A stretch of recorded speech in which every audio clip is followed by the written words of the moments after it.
Hi, hello. My name is Megan Wherry, and I was asked to talk about gentleness for our Fruit of the Spirit topic this week that we're doing videos on. I picked this one because I think I personally need to work on this area, and I wanted a chance to look into it. So here are some of the things I learned. Oxford defined gentleness as the quality of being kind, tender, or mild-mannered. I didn't find that particularly helpful, so I kept looking. Focus on the Family defined gentleness as a strong hand with a soft touch. It's tender, compassionate approach toward others, weaknesses and limitations. A gentle person still speaks truth, sometimes even painful truth, but in doing so guards his tone so the truth can be well received. Okay, that helped focus things down for me for a little bit. It made me recall a friend of mine when I was growing up, and we were talking about what we were going to do. She said, "Do you want to go to a movie or a park? We're trying to make a decision." And my comment back was, "I don't care." And she stopped and looked at me and said, "When you tell me you don't care, that makes me think you don't care about me." I was floored. I didn't mean that at all. I meant I don't mind. I just wanted to hang out with her because she was my friend. And that has stuck with me to this day, that my intent and the spirit of my heart was not coming out. And I could do a lot better.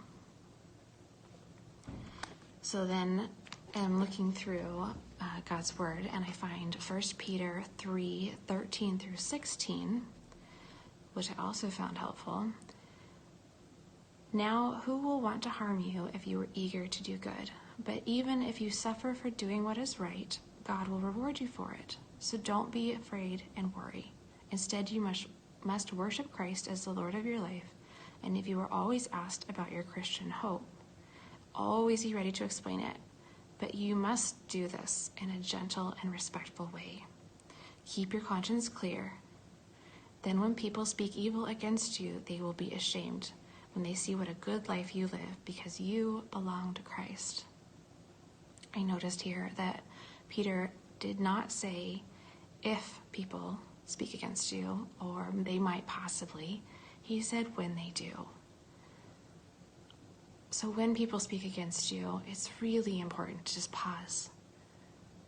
Don't say the first thing that jumps to mind, because I know the first thing that will come to my mind is probably not going to be Christ-like. Instead, take a breath, and then you can find God's gentle answer in that spirit. So my last story here, backseat driving has been a specialty. It's a finely honed skill I have acquired over the years, and my husband doesn't appreciate this finely honed skill.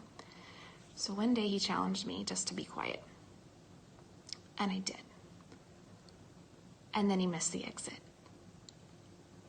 And he was so excited that I didn't say anything, and that we did have to drive an extra 20 minutes out of our way to get there, but I didn't say anything, mostly because I was too busy praying that God would hold my tongue for me, but it worked. And the gentleness came through, and the criticism stayed quiet, and it stayed silent. So I was allowing God and the gentleness to shine through. So last verse to put in your pocket and remember about gentleness. Ephesians 4:2. Be completely humble and gentle.